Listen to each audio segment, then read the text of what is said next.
Hello friends, welcome to SPC centre. This is Prashant Kumar. Friends, आज के इस वीडियो में मैं आप लोगों के साथ सितंबर महीने की बिहार करंट अफेयर को डिस्कस करूंगा। जैसा कि आप सभी जानते हैं कि टीम आईएसपीसी सेंटर के द्वारा प्रत्येक महीने की बिहार करंट अफेयर को आप सभी के साथ डिस्कस किया जाता है। एक सेपरेट प्लेलिस्ट यूट्यूब चैनल पर बना हुआ है, आप लोग प्रीवियस मंथ की वीडियोज को वहां से देख सकते हैं।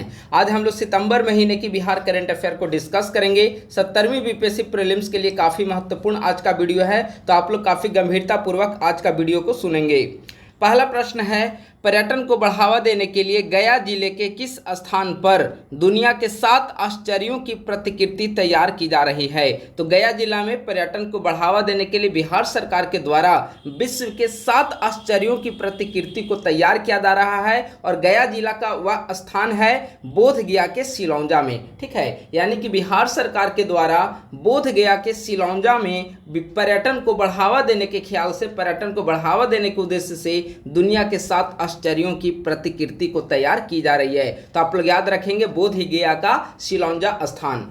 अगला प्रश्न है, हैदराबाद में आयोजित अखिल भारतीय शास्त्रीय संगीत प्रतियोगिता में बेगूसराय की रहने वाली दामिनी ने देश में शास्त्रीय संगीत में प्रथम स्थान प्राप्त किया है। काफ़ी महत्वपूर्ण है। हैदराबाद में अखिल भारतीय शास्त्रीय संगीत प्रतियोगिता का आयोजन किया गया है। ठीक है, वहां पर परफॉर्मेंस करते हुए बेगूसराय की रहने वाली दामिनी ने शास्त्रीय संगीत में पहला स्थान, प्रथम स्थान प्राप्त किया है। तो काफ़ी महत्वपूर्ण है, आप लोग ध्यान रखेंगे।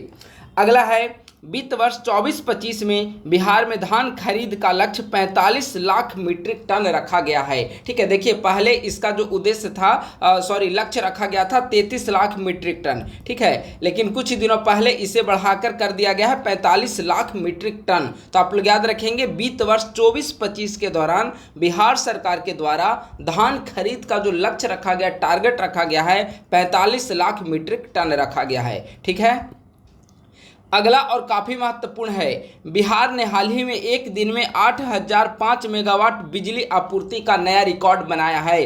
पूरी संभावना है कि 70वीं बीपीएससी प्री में ये सवाल पूछा जाए, क्योंकि बिहार सरकार के द्वारा ऊर्जा के क्षेत्र में हाल के दिनों में कई सारे ऐसे काम किए जा रहे हैं जो देश के स्तर पर एक मानक स्थापित करता है। और उन्हीं में से आप देखेंगे कि हाल के दिनों में एक दिन में 8005 मेगावाट बिजली आपूर्ति का रिकॉर्ड बिहार ने बनाया। ठीक है, तो एक दिन में यह रिकॉर्ड बना है, काफ़ी महत्वपूर्ण है। तो आप लोग इस डेटा को याद रखेंगे।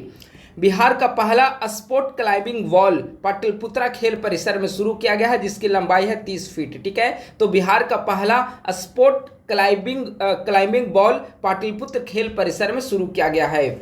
फिनलैंड स्टार्टअप महोत्सव, जिसे स्लस 2024 के नाम से भी जाना जाता है, तो स्लस 2024 या फिनलैंड स्टार्टअप महोत्सव में पटना से कौन भाग ले रही है? तो साधना कुमारी, पटना की साधना कुमारी हिस्सा लेंगी। ठीक है, पूरे देश से 30 लोग इसमें हिस्सा ले रहे हैं, उनमें से बिहार का प्रतिनिधि जो होंगे, बिहार का जो प्रतिनिधित्व करेंगी पटना की साधना कुमारी। ठीक है, तो फिनलैंड स्टार्टअप महोत्सव बेसिकली आप देखेंगे कि जो साइंस एंड टेक के क्षेत्र में दिन प्रतिदिन जो प्रगति हो रही है उसको लेकर एक महोत्सव का आयोजन किया जा रहा है, जिसे फिनलैंड में, जिसे स्लस 2024 का नाम दिया गया है, जिसमें पटना की साधना कुमारी हिस्सा ले रही है। एक और इनसे संबंधित इंटरेस्टिंग बात है कि 2021 ईस्वी में बिहार सरकार के द्वारा एआई, रोबोटिक्स आदि के क्षेत्र में कार्य करने के लिए साधना कुमारी को अवार्ड प्रदान किया जा चुका है। ठीक है, तो आप लोग याद रखेंगे पटना की साधना कुमारी फिनलैंड स्टार्टअप महोत्सव में हिस्सा लेंगी। पूरे देश से 30 अभ्यर्थी प्रतिभागी इसमें शामिल होंगे। मक्का उत्पादन में बिहार का देश में 5वां स्थान है। बिहार का अगर देखा जाए तो कुल मक्का उत्पादन का 11% जो मक्का उत्पादन है वह बिहार करता है। ठीक है, तो बिहार का देश में 5वां स्थान है। अन्य जो 4 राज्य टॉप 4 में आते हैं, आंध्र प्रदेश, कर्नाटक, राजस्थान और महाराष्ट्र, ये टॉप 4 स्टेट हैं। ठीक है, और 5वां नंबर पे हमारा बिहार आता है और कुल मक्का उत्पादन का 11% बिहार के द्वारा उत्पादन किया जाता है। राज्य में एटीएम से अब ई स्टाम्प मिलेंगे, ऐसा करने वाला बिहार देश का पहला राज्य बना है। यानी कि एटीएम से ई स्टाम्प को प्रोवाइड कराने वाला देश का पहला राज्य कौन बना है? तो बिहार बना है। एशियन रग्बी अंडर 18 चैंपियनशिप में बिहार से कुल 8 खिलाड़ियों का चयन हुआ। ठीक है, तो आपसे पूछा जा सकता है एशियन रग्बी अंडर 18 चैंपियनशिप में बिहार से कुल कितने खिलाड़ी चयनित हुए हैं। तो एशियन रग्बी अंडर 18 चैंपियनशिप में बिहार से कुल 8 खिलाड़ियों का चयन हुआ है। एन कॉलेज कैंपस में दिनकर शोध संस्थान की स्थापना की जाएगी। और अभी हाल ही में रामधारी सिंह दिनकर की जन्म तिथि मनाई गई इनकी, रामधारी सिंह दिनकर की। और इसी अवसर पर बिहार के उप मुख्यमंत्री डिप्टी सीएम विजय प्रसाद के द्वारा एन कॉलेज कैंपस में संबोधित करते हुए कहा गया कि यहीं पर अब दिनकर शोध संस्थान की स्थापना की जाएगी। ठीक है, तो आप लोग याद रखेंगे एन कॉलेज कैंपस पटना में। ठीक है, आपसे ये भी पूछा जा सकता है कि दिनकर शोध संस्थान की स्थापना कहाँ किए जाने की घोषणा की गई, तो आप लोग केवल पटना भी याद रख सकते हैं। मुख्यमंत्री जन आरोग्य योजना बहुत महत्वपूर्ण है। कुछ दिनों पहले बिहार सरकार के द्वारा मुख्यमंत्री जन आरोग्य योजना पेश किया गया है। ठीक है, इसके अंतर्गत उन लोगों को शामिल किया जा रहा है जो कि केंद्रीय स्तर पर जो आयुष्मान भारत योजना चल रहा है उसमें शामिल नहीं हो पाए हैं, उसमें छूट गए हैं। ठीक है, तो उन्हीं लोगों को यहाँ पर मुख्यमंत्री जन आरोग्य योजना के तहत शामिल किया जाएगा। ठीक है, आयुष्मान भारत की 6ठी वर्षगांठ पर इसकी शुरुआत की गई है। प्रति परिवार प्रति वर्ष 5 लाख रुपये तक की सुविधा इसके अंतर्गत प्रदान की जाएगी। यानी कि प्रति परिवार देखा जाए तो एक वर्ष में 5 लाख रुपए तक की स्वास्थ्य सुविधा मुख्यमंत्री जन आरोग्य योजना के तहत प्राप्त कर सकते हैं। बिहार के अगर ओवरऑल देखा जाए पॉपुलेशन, तो बिहार के लगभग 58 लाख राशन कार्ड धारी इससे लाभान्वित होंगे। ठीक है, आयुष्मान कार्ड बनाने में बिहार देश में तीसरे स्थान पर आता है, यानी कि बिहार का देश में 3rd रैंक है आयुष्मान कार्ड बनाने को लेकर। तो इस स्कीम को आप लोग याद रखेंगे। एक और महत्वपूर्ण इनिशिएटिव है बिहार सरकार के द्वारा, बिहार सरकार के पर्यटन विभाग ने मेरा प्रखंड मेरा गौरव पहल लॉन्च किया। ठीक है, मेरा प्रखंड मेरा गौरव, इसके तहत ये 2 अक्टूबर से प्रारंभ होगा। ठीक है, तो इसका जो मुख्य उद्देश्य है छिपे हुए पर्यटन केंद्रों की जानकारी प्राप्त करना। यानी कि यह जो स्कीम है वह ब्लॉक लेवल पर स्कीम को चलाई जाएगी और इसके तहत प्रत्येक ब्लॉक के वैसे पर्यटन स्थल जो कि भविष्य में एक काफ़ी बड़ा सोर्स के रूप में उभर सकते हैं, पर्यटन का एक काफ़ी बड़ा वहाँ पे क्षेत्र को डेवलप किया जा सकता है, तो उन क्षेत्रों को चिन्हित करना मेरा प्रखंड मेरा गौरव स्कीम का मुख्य उद्देश्य है। तो हाल ही में पर्यटन विभाग के द्वारा इसे लॉन्च किया गया, घोषणा की गई है और 2 अक्टूबर यानी कि कल इसे शुरुआत की जाएगी। ठीक है, तो 2 अक्टूबर से मेरा प्रखंड मेरा गौरव पहल पर्यटन विभाग के द्वारा लॉन्च किया गया है। अगला है सांख्यिकी एवं कार्यक्रम मंत्रालय की एक रिपोर्ट है प्रति व्यक्ति आय से संबंधित। ये इस रिपोर्ट को हम लोग देखते हैं। इस रिपोर्ट में कहा गया है पर कैपिटा इनकम से संबंधी रिपोर्ट है, उसमें कहा गया है कि चाहे वह वर्तमान मूल्य पर हो या फिर स्थिर मूल्य पर हो, बिहार के लोगों की प्रति व्यक्ति आय तेजी से बढ़ रही है। वर्तमान मूल्य पर अगर हम देखें तो वर्तमान मूल्य पर 22-23 में वित्तीय वर्ष 2022-23 में 59,244 रुपया प्रति व्यक्ति आय था, जो कि 23-24 में बढ़कर 66,828 रुपया प्रति व्यक्ति आय हो चुका है। इस दौरान यानी कि एक वित्तीय वर्ष में 7,500 जो है वह वृद्धि हुआ है, प्रति व्यक्ति आय में 7,500 रुपये की वृद्धि हुई है। ठीक है, तो वर्तमान मूल्य पे आप लोग याद रखें, 23-24 याद रखें, कंपेरिजन के लिए 22 दिया हुआ है। ठीक है, तो आप लोग दोनों डेटा 23-24 का याद रखें, कितने वृद्धि हुई है इसे भी आप लोग याद रख सकते हैं। तो 22-23 में 59,244 रुपया प्रति व्यक्ति आय था, जो कि 23-24 से बढ़कर 66,828 रुपया हो चुका है। ठीक है, इस दौरान 7,500 रुपये की वृद्धि हुई है प्रति व्यक्ति आय में।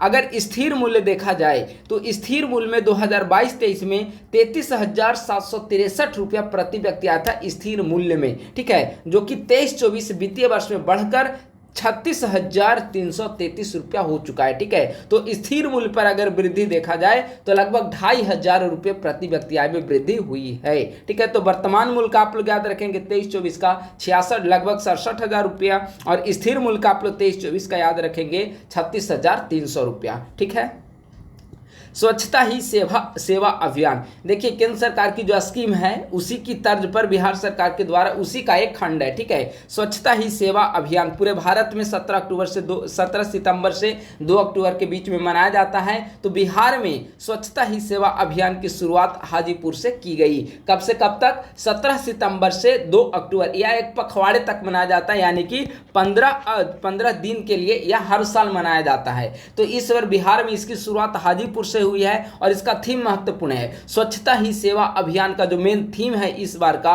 वह है स्वभाव स्वच्छता संस्कार स्वच्छता। ठीक है, तो आप लोग याद रखेंगे हाजीपुर से बिहार में इसकी शुरुआत की गई है और इसका थीम दिया गया है स्वभाव स्वच्छता संस्कार स्वच्छता। अब आइए बिहार का पहला हाथी गलियारा। बिहार का पहला हाथी गलियारा कहाँ बनाए जाने की घोषणा की गई है? तो बिहार का पहला हाथी गलियारा जमुई में बनाया जा रहा है। ठीक है, इसकी लंबाई होगी 46 किलोमीटर। देश का पहला बम्बू टिश्यू कल्चर लैब, देश का पहला बम्बू टिश्यू कल्चर लैब जो है वह भागलपुर में स्थापित किया जा रहा है। मुख्यमंत्री ने हाल ही में G+7 भवन का उद्घाटन शिलान्यास कहाँ पे किया? तो G+7 भवन का उद्घाटन माननीय मुख्यमंत्री के द्वारा हाल ही में पटना में किया गया है। पटना के विश्वेश्वरैया भवन में G+7 भवन का उद्घाटन किया गया है। नमामि गंगे प्रोजेक्ट के तहत बेहतर सीवरेज प्रबंधन के लिए वर्ल्ड बैंक ने बिहार के किन 2 स्थलों का चयन किया है? तो नमामि गंगे प्रोजेक्ट के तहत बेहतर सीवरेज प्रबंधन के लिए वर्ल्ड बैंक के द्वारा पटना और छपरा का चयन किया गया है। इसके तहत इनको वित्तीय राशि आवंटित की जाएगी। तो आप लोग याद रखेंगे, काफी महत्वपूर्ण है। नमामि गंगे प्रोजेक्ट के तहत बेहतर सीवरेज प्रबंधन के लिए वर्ल्ड बैंक के द्वारा बिहार के किन 2 स्थलों का चयन किया गया है? तो एक तो पटना है और दूसरा है छपरा। पूर्णिया सीमेंट स्टेशन को भारत सरकार ने ए ग्रेड सीमेंट स्टेशन में शामिल करते हुए अवार्ड प्रदान किया। ठीक है, तो आप लोग याद रखेंगे पूर्णिया सीमेंट स्टेशन भारत सरकार के द्वारा इसे हाल ही में ए ग्रेड प्रदान किया गया है। अगला काफी महत्वपूर्ण है स्वच्छ वायु सर्वेक्षण 2024। ठीक है, देखिए स्वच्छ वायु सर्वेक्षण 2024 में बिहार से अगर देखा जाए तो बेसिकली गया, पटना, मुजफ्फरपुर इसको शामिल किया जाता है। ठीक है, और इसमें से भी देखेंगे इन 3 में से गया और पटना के रैंक में काफी सुधार देखने को मिला है। हालांकि मुजफ्फरपुर में कोई ज्यादा सुधार नहीं हुआ है, गया और पटना में काफी बेहतर तरक्की देखने को मिली है। तो स्वच्छ वायु सर्वेक्षण 2024 का अगर आप रिपोर्ट देखेंगे तो 3 से 10 लाख वाली कैटेगरी में, आबादी की कैटेगरी में गया 8वें स्थान पर है पूरे भारत में। ठीक है, तो 3 से 10 लाख की आबादी में गया को 8वें स्थान पर रखा गया है और 10 लाख से ज्यादा आबादी वाले हम पॉपुलेशन को अगर हम काउंट करेंगे तो पटना को 14वें स्थान पे रखा गया है। ठीक है, तो स्वच्छ वायु सर्वेक्षण 2024 इसके तहत 3 से 10 लाख की आबादी कैटेगरी में गया को 8वें स्थान पे रखा गया है और 10 लाख से ज्यादा की आबादी वाले पॉपुलेशन कैटेगरी में पटना को 14वें स्थान पर रखा गया है।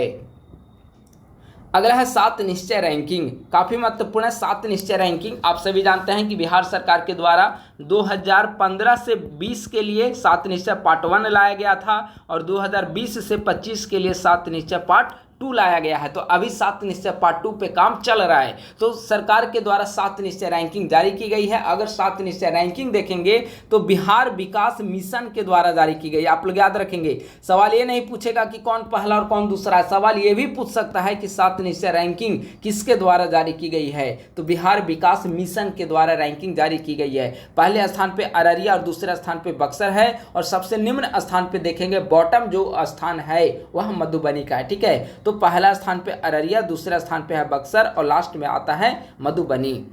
एकीकृत रोग निगरानी में बिहार के 2 जिले देश के टॉप 10 में शामिल हैं। ठीक है, नंबर 1 पे उड़ीसा का जिला शामिल है। ठीक है, उड़ीसा का जिला। एकीकृत रोग निगरानी में बिहार के अगर ओवरऑल देखा जाए देश के टॉप 10 में, तो देश के टॉप 10 में बिहार के 2 जिले शामिल हैं। कौन कौन? एक तो जिला हो जाता है कैमूर और दूसरा जिला हो जाता है जहानाबाद। अगर कैमूर को देखेंगे तो टॉप 10 में भी यह 4थे स्थान पे आता है और जहानाबाद को देखेंगे तो यह 6ठे रैंक पे आता है। बिहार में नंबर 1 आ गया कैमूर, चूंकि पूरे भारत में 4थे नंबर पे है, और बिहार में नंबर 2 आ गया जहानाबाद, क्योंकि पूरे भारत में 6ठे नंबर पे। ठीक है, तो एकीकृत रोग निगरानी में बिहार के 2 जिलों को टॉप 10 में रखा गया है। 2 जिलों में कैमूर और जहानाबाद शामिल है। कैमूर को 4थे स्थान पर रखा गया और जहानाबाद को 6ठे स्थान पर रखा गया। नंबर 1 पे उड़ीसा का कोई जिला शामिल है। हाल ही में माननीय मुख्यमंत्री के द्वारा कितने मोबाइल पशु चिकित्सा इकाइयों एवं कॉल सेंटर का लोकार्पण किया गया है? तो बिहार के सभी ब्लॉक में 534 ब्लॉक। ठीक है, तो आपसे ऐसे भी पूछा जा सकता है कि मुख्यमंत्री के द्वारा कितने मोबाइल पशु चिकित्सा इकाइयों एवं कॉल सेंटर का लोकार्पण किया गया? तो सभी 534 ब्लॉक में, इसीलिए नंबर है 534। राष्ट्रीय शिक्षक पुरस्कार 2024 कब प्रदान किया जाता है? शिक्षक दिवस 5 सितंबर को। ठीक है, तो बिहार के 2 शिक्षकों को इसमें चयन किया गया था। एक हैं डॉक्टर मीनाक्षी कुमारी और दूसरे हैं सिकेंद्र कुमार सुमन। तो इन दोनों को, डॉक्टर मीनाक्षी कुमारी और सिकेंद्र कुमार सुमन, इन दोनों को राष्ट्रीय शिक्षक पुरस्कार 2024 से सम्मानित किया गया। अगला है केंद्रीय स्वास्थ्य मंत्री। हाँ, केंद्रीय स्वास्थ्य मंत्री जेपी नड्डा हैं, ठीक है। जेपी नड्डा का हाल ही में बिहार दौरा हुआ था, तो उनके दौर उन्होंने क्या क्या महत्वपूर्ण कार्य किए उसे आपको देख लेना है, ठीक है। तो केंद्रीय स्वास्थ्य मंत्री जेपी नड्डा का हाल ही में बिहार दौरा हुआ और इस दौरे के दौरान उन्होंने 850 करोड़ की परियोजनाओं का शिलान्यास किया, ठीक है। पूछा जा सकता है आपसे कि हाल ही में केंद्रीय स्वास्थ्य मंत्री के द्वारा बिहार में कितने करोड़ की परियोजनाओं का शिलान्यास किया गया है, या बिहार दौरे के दौरान उन्होंने कितने करोड़ की परियोजनाओं का शिलान्यास किया, तो आप बताएंगे 850 करोड़, ठीक है। हाल ही में बिहार सरकार के द्वारा नए राज्य सूचना आयुक्त की नियुक्ति की गई है। नए, अगर हम ओवरऑल देखें राज्य सूचना आयोग के बारे में, तो आरटीआई अधिनियम के तहत राज्य सूचना आयोग का गठन किया जाता है। वर्तमान समय में बिहार में कुल 3 राज्य सूचना आयोग में सदस्य हैं। इनमें से 2, एक तो हो गए कि मुख्य सूचना आयुक्त, और अन्य जो सूचना आयुक्त हैं वे 2 हैं, ठीक है। मुख्य सूचना आयुक्त वर्तमान समय में त्रिपुरारी शरण हैं, और अन्य जो 2 आयुक्त हैं सूचना आयुक्त, उनमें ब्रजेश मेहरोत्रा और प्रकाश कुमार हैं, ठीक है। तो आप लोग ध्यान रखेंगे, राज्य सूचना आयोग, इसके तहत 3 आयुक्त होते हैं। बिहार में अभी 3 प्रावधान है, 3 हैं अभी वर्तमान समय में। 3 में से एक मुख्य सूचना आयुक्त हैं। मुख्य सूचना आयुक्त वर्तमान समय में त्रिपुरारी शरण हैं, और अन्य जो 2 आयुक्त हैं उनमें एक ब्रजेश मेहरोत्रा और दूसरा प्रकाश कुमार हैं, ठीक है। नए आपराधिक कानून के तहत सजा दिलाने वाला देश का पहला जिला कौन बना? तो देखिए, आप लोग एक बात याद रखेंगे, अगर सवाल आपसे पूछा जाता है कि नए आपराधिक कानून के तहत केस रजिस्टर्ड करने वाला पहला जिला कौन बना, तो आपको आंसर होगा गया, ठीक है। यहाँ पे बाइक चोरी का आरोप में नए आपराधिक कानून के तहत केस रजिस्टर्ड किया गया था, ठीक है, गया में। यह बिहार का है, बिहार के गया में इसे केस रजिस्टर्ड किया गया। लेकिन सवाल अगर पूछे कि सजा दिलाने वाला पहला जिला कौन बना है, तो वह हो जाएगा सारण, ठीक है। तो नए आपराधिक कानून के तहत केस रजिस्टर्ड करने वाला, केस फाइल करने वाला पहला जिला कौन बना है, तो केस फाइल करने वाला पहला जिला तो बन गया गया। लेकिन अगर आपसे आए कि सजा दिलाने वाला पहला जिला कौन बना, तो आपको ध्यान रखना होगा मुजफ्फरपुर में। अगला है शरद कुमार ने पैरालंपिक खेल में हाई जंप में रजत पदक जीता है। शरद कुमार कहाँ के रहने वाले हैं? मुजफ्फरपुर के निवासी हैं, और हाल ही में जो पैरालंपिक खेल का आयोजन किया गया है उसमें हाई जंप में इन्होंने, शरद कुमार ने रजत पदक प्राप्त किया है।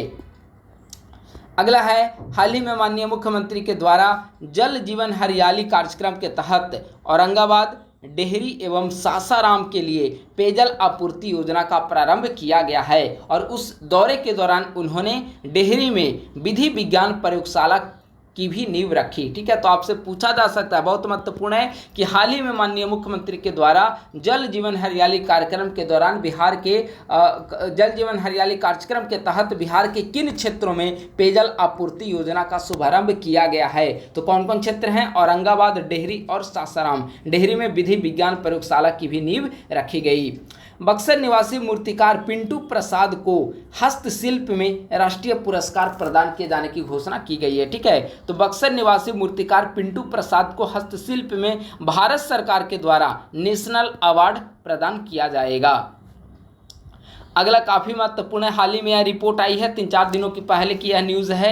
सरकार की रिपोर्ट के अनुसार वर्ष 2023 में कुल 8 करोड़ 21 लाख पर्यटक बिहार आए हैं, ठीक है। इनमें से अगर आप देखेंगे कि देसी पर्यटक अगर आप देखेंगे तो 8 करोड़ 15 लाख देसी पर्यटक हैं, और विदेशी पर्यटक 5 लाख हैं। तो टोटल लगभग 8 करोड़ 20 लाख होते हैं, ठीक है। पॉइंट और डिजिट में है, ठीक है। तो आप लोग ग्राफ याद रखेंगे। अगर आपसे पूछे कि सरकार की रिपोर्ट के अनुसार बीत वर्ष नहीं 2023 में कुल कितने पर्यटकों ने बिहार की यात्राएं की, तो आपको बताना है कुल 8 करोड़ 21 लाख पर्यटक आए 2023 के दौरान। अगर देसी पर्यटक पूछे तो 8 करोड़ लगभग 15 लाख है, और विदेशी पर्यटक पूछे तो लगभग 5 लाख यह आबादी जाता है, ठीक है।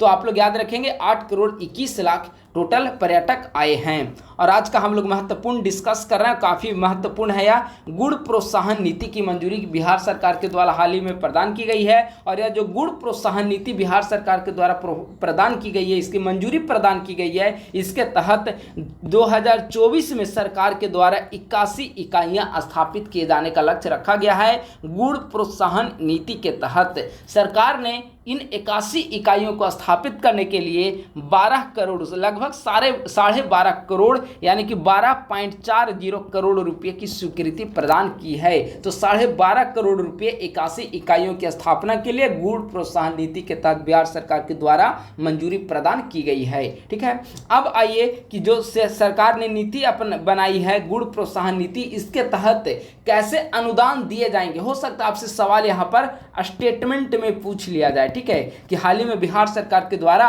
गुड़ प्रोत्साहन नीति की मंजूरी प्रदान की गई है, निम्नलिखित में से कौन से कथन इस संदर्भ में सत्य नहीं है या असत्य है, कुछ भी पूछ सकता है। ठीक है, तो ये तो स्वीकृत राशि हो गया लगभग 12.5 करोड़ रुपए और 81 इकाइयां स्थापित की जाएगी। अब इसके तहत सरकार के द्वारा अनुदान देने की भी बात की गई है। सरकार ने कहा है कि अगर कोई व्यक्ति 5 से 20 टन पेराई क्षमता वाले अगर कोई उद्यम स्थापित करता है तो उस पर हम या तो 50% या तो 6 लाख, जो भी कम होगा वो हम ऋण के रूप में उसे प्रोवाइड कराएंगे। ठीक है, यह डिपेंड करेगा, जो इनको अनुदान दिया जाएगा वह डिपेंड करेगा कि पेराई क्षमता का जो उद्यम स्थापित किया जा रहा है वह कितना का है। अगर 5 से 20 टन वाले स्थापित करते हैं प्रतिदिन तो आपको 6 लाख तक का मिल सकता है अनुदान। अगर 21 से 40 टन उत्पादन पेराई क्षमता वाले अगर आप स्थापित करते हैं तो 15 लाख तक का अनुदान आपको मिल सकता है। 41 से 60 टन जो है अगर, तो फिर वहाँ पे आपको 45 लाख मिलेगा। और 60 लाख से ज़्यादा पेराई क्षमता है तो 45 लाख से 1 करोड़ तक का अनुदान दिया जा सकता है। ठीक है, काफ़ी महत्वपूर्ण है गुड़ प्रोत्साहन नीति, आप लोग याद रखेंगे, यह पूछा जा सकता है स्टेटमेंट में। 5 से 20 टन क्षमता प्रतिदिन 50% या 6 लाख, 21 से 40 टन 15 लाख, 41 से 60 टन 45 लाख और 60 टन से ज़्यादा 45 लाख से लेकर 1 करोड़ तक। ठीक है, तो बिहार का करेंट अफेयर जो है सितंबर महीने का यहीं पे समाप्त होता है। सितंबर महीने के जितने महत्वपूर्ण करेंट अफेयर थे उन सभी को हमने यहाँ पर कंपाइलेशन के रूप में, शॉर्ट नोट्स के रूप में हमने आपके साथ डिस्कस कर दिया है। उम्मीद है कि आप लोग की तैयारी अच्छी चल रही होगी, क्योंकि 17वीं बीपीएससी की जो प्रीलिम्स की डेट है वह 17 सितंबर को डेट है। ठीक है, लगभग 45 दिनों का समय अब आपके पास बचा हुआ है। आप लोग अच्छे तरीके से रिविजन करते रहें। करेंट अफेयर के तौर पर हमने प्रतियोगिता दर्पण का शॉर्ट नोट्स आपको लगातार डिस्कस किया यूट्यूब चैनल पे मंथली वाइज, और पीडीएफ भी आपको हमने प्रोवाइड किया है। बिहार का करंट अफेयर भी जनवरी से लेकर अभी तक का सारा कवर किया हुआ है। यूट्यूब चैनल, अगर आपने वीडियो नहीं देखा है तो यूट्यूब चैनल पे प्लेलिस्ट बना हुआ है, आप प्लेलिस्ट में जाइए, प्रतियोगिता दर्पण का सारा वीडियो अवेलेबल है, वीडियो को देखिए। बिहार करंट अफेयर का वीडियो अवेलेबल है, उसे देखिए और इन सभी को बार बार रिवीजन करते रहें। ज़्यादा से ज़्यादा आप लोग इस समय एमसीक्यू को सॉल्व करें, और जितना आपने प्रीवियस सारे सब्जेक्ट को, जीएस सब्जेक्ट को पढ़ लिया है, उन सभी को अब अधिक से अधिक रिवीजन करने पर जोर दें। ठीक है, जितना ज़्यादा से ज़्यादा आप एमसीक्यू सॉल्व करेंगे तो एमसीक्यू सॉल्व करने के आधार पर नए प्रश्न अगर आपको एग्जामिनेशन में मिलते हैं तो आप जो ऑप्शन इलिमिनेशन मेथड जो होता है उस पर आप काफ़ी क्विक तरीके से आप रिस्पॉन्स कर पाएंगे। ठीक है, तो काफ़ी जोर शोर से आप लोग लगे रहिए। जितने बिहार करंट अफेयर का वीडियो डिस्कस किए गए हैं काफ़ी महत्वपूर्ण है। आगे आने वाले समय में जो भी और कुछ भी महत्वपूर्ण चीज़ें होंगी 17वीं बीपीएससी प्रीलिम्स के लिए, तो उन सभी को आप सभी के साथ यूट्यूब चैनल पे या फिर हमारे टेलीग्राम ग्रुप @ISPC सेंटर, आप लोग नए हैं तो इसे ज्वाइन कर लें, यहाँ पे आप सभी को प्रोवाइड करा दिया जाएगा। थैंक यू सो मच, बहुत बहुत धन्यवाद।